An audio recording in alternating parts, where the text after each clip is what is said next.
Welcome to Kenton's videos. Enjoy the video. In this video, I will show you how to replace spark plugs. First, gather your essential tools, including a spark plug socket, a ratchet, and a torque wrench. Always ensure your engine is completely cool to the touch before you begin any work. For crucial safety, disconnect the negative battery terminal.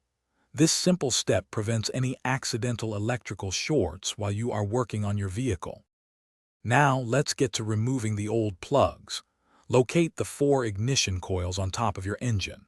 Disconnect the electrical connectors from each coil, then use a 10mm socket to remove the bolts holding them down.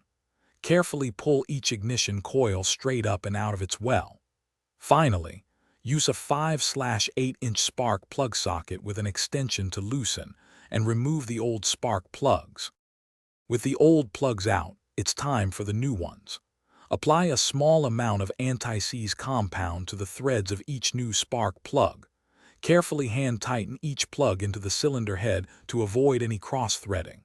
Once snug, use your torque wrench to tighten them to the manufacturer's specified 15 to 20 foot-pounds.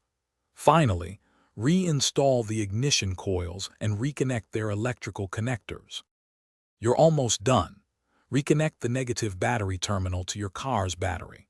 Start the engine and listen for smooth operation, ensuring there are no misfires or warning lights. This easy method saves you money and keeps your car running great. Remember to check the description for a link to the Owala water bottle and other helpful deals. Consider replacing your air filter or cabin filter for even better overall vehicle performance. Thanks for watching. Consider subscribing if we helped you.